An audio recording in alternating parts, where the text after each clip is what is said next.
I'm called Dolly Odwong. I am from South Sudan, and I am the program officer for gender and civil society with skills for South Sudan.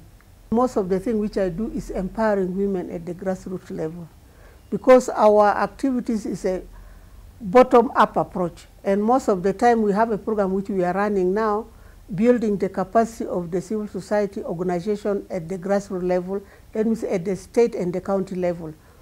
And we have a model where we take 4 people from a state, we take them for a training, because we really want to develop the local community to be as trainers than hiring consultants, which are very expensive. In South Sudan, you know, the war went very long. In South Sudan, they had almost 3 steps or 4 steps of war. There was Anyanya 1, and then Anyanya 2, and then this one of the SPLA, which went for so long. And this one really made people to go in exile. Some people remain in South Sudan, but it was very difficult because the war was ongoing with a lot of bombardment with the Antonov. You know, women are really role models for this war in South Sudan. Let me not say it when the peace came. During the war, women were part and parcel, and women were the one who were saying that really we are tired of this war. Let peace be signed. Because women, they really want to move from a culture of war to a culture of peace. They were saying the children who are dying is our children. People who are dying is our husband. People who are dying is our uncles, our brothers. Let this war stop. So women started playing a role even during the war to make men understand that because this war was not win-win, nobody was winning. So the only solution was just to sign the peace and people negotiate. And that's how the CPA came, and that's how the election came, because I was one of the team leader for election in Warab State up to Abyei. So also that one also added value, because I could talk to the woman. The women were saying, if this is the one a woman talking to us about the election, there's something there's change coming to South Sudan. Before, women were not supposed to say, I want this, I want this. But things are changing now with the training of a lot of international organizations, local CBOs on women's rights, violence against white, domestic violence, and early marriages. Things are changing. Like when with the skills, I can give you one of the example.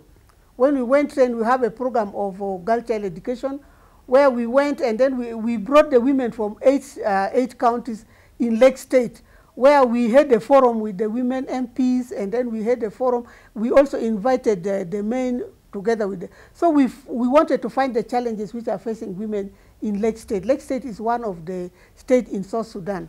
So the common thing we found with women and even the MP voices was that there was rampage pregnancy of girls in school, and then also that the girls were being pregnant by the teachers. So they asked me, they say, now what can we do, Dolly? Can you go to the governor and talk about it? I said, I can't. It is you people to talk, or we go together, but I can suggest that let us write a petition. And this thing, governor can do nothing. Let us write a petition. The MPs are here. There were 8 MPs. We write a petition, we sign, we take it, copy to the governor, another copy to the deputy governor, another copy we give it to these MPs to go and table it in the parliament.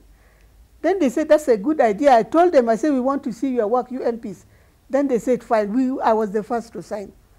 Then we took it, they took it to the parliament, it taken to the clerk, and then a motion was raised.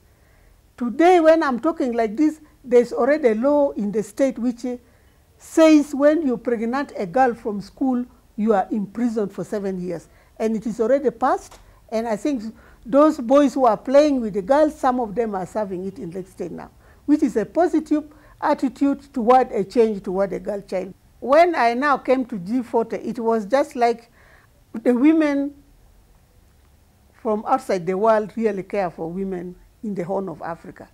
Because this initiative, nobody ever dreamt about it, of Club de Madrid. And then it came to bring us together. You know where Somaliland is. It's very far. Djibouti is very far. Somalia itself is very far.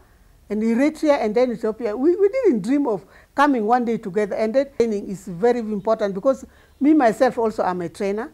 And it has really added value to my work.